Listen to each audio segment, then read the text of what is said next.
Supernatural Season 10, Episode 13, Halt and Catch Fire. Now, this was another filler episode, but for whatever reason, I actually enjoyed this one way more than I did last week's episode. And honestly, I have no idea why, because last week's episode, it wasn't a bad episode. We actually got something that was way more out of the ordinary than this episode with, like, Teen Dean and, all the crazy stuff that came out of that, like the silly comedy moments and stuff. But for whatever reason, I really enjoyed this episode way more than last week. I enjoyed it more than the Charlie stuff, which I also thought had some really great elements, especially the Market Kane stuff. In that episode, I think was definitely well done.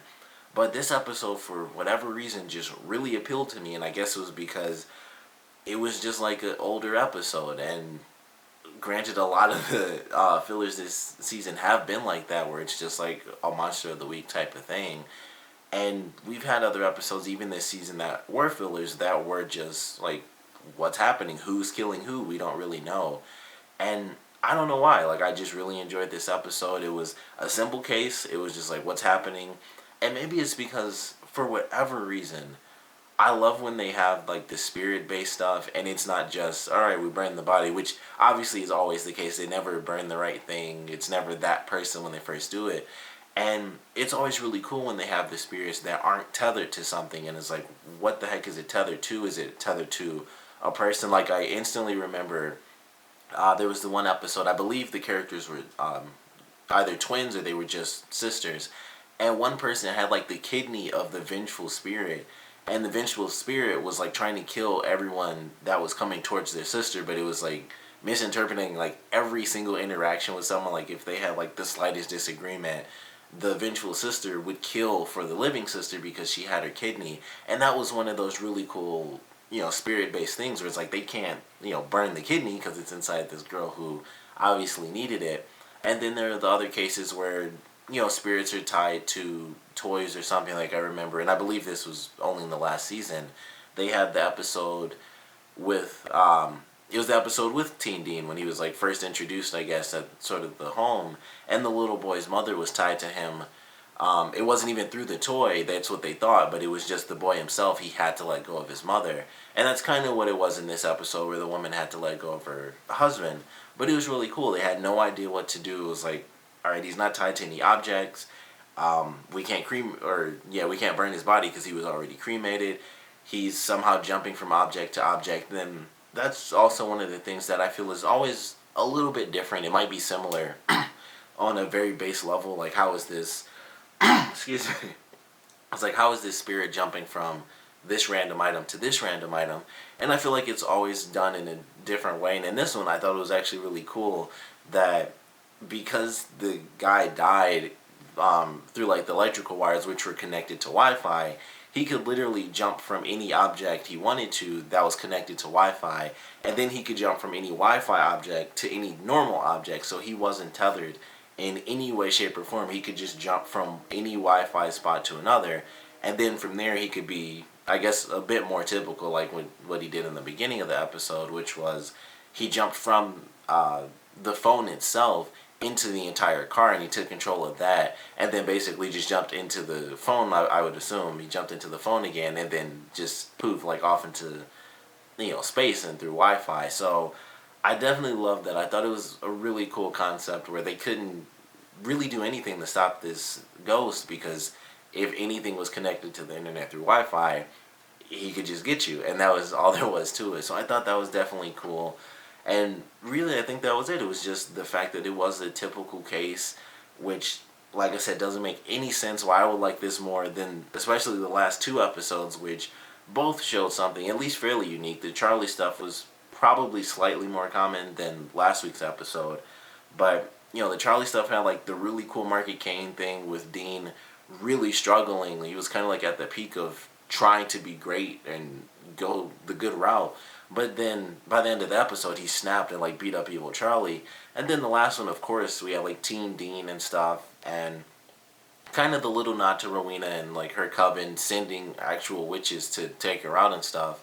And I don't know, maybe that's why I didn't enjoy the last one, because I thought, based on the giant recap they did, I got super excited. Like, oh, they're, it's the recap started off with Rowena and stuff. So I got super excited, like, oh man, they're going to talk about Rowena, and this won't just be a filler.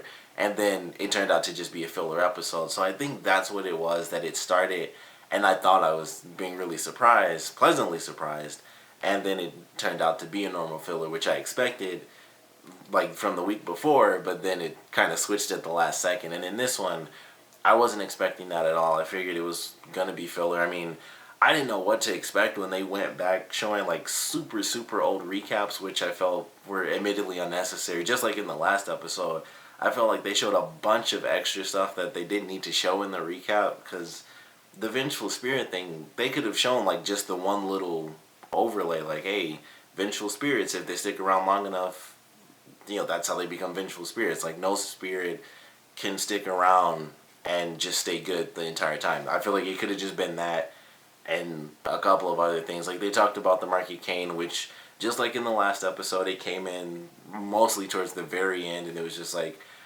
Dean was just like, I'm gonna fight to not be controlled by this, and that was pretty much it, which was like, okay, it tied into the main story, and that was about it. But I enjoyed this episode. Like I said, I can't really explain why I enjoyed it so much more than the last one, but I did. It was a nice mystery. Some stuff was obvious, like the four people being connected. That was really clear. The one girl, especially when they interviewed her in the very beginning, it was super obvious that she was lying. So it's like, all right, well, there's like no question that she's involved in whatever is happening. But it was still a mystery, like who's killing these people off, why, and how was like really the big question. And I enjoyed it. I thought it was definitely pretty cool. I liked the way it ended and how they were able to defeat the ghost. And it wasn't through traditional means where they had to actually defeat the ghost. It was just like they had to get the ghost to accept its own fate and move on with peace. So I thought it was actually pretty cool. I enjoyed the episode. Um, I'm obviously super excited for next week's episode because it gets back into the main story, and not only does it get into the main story, but we get to see Cain, and I've been waiting for that the entire season. I didn't know if they would bring him back this season until maybe like episode 7 or so. I knew that they would eventually get him back because, of course, the whole thing was like, how do we find Cain and stuff. So ever since they kind of mentioned like we're at least looking for him, I knew he'd come into this season again, and I was incredibly excited for that because I like the actor who played Cain in the last season. I thought he was a good actor. I like his character because he's incredibly powerful, but he's separated himself from everything in the last season, and I don't know what he's doing in this season. So of course, we're gonna have to find out. But it should be very entertaining, and based on the preview, Dean was trying to kill him to get rid of the mark, and of course that's going to be entertaining to watch Dean try to go up against like one of the most powerful demons, probably the most powerful demon on the entire planet outside of like the devil himself. So I'm excited for next week's episode. Of course, I like Cain.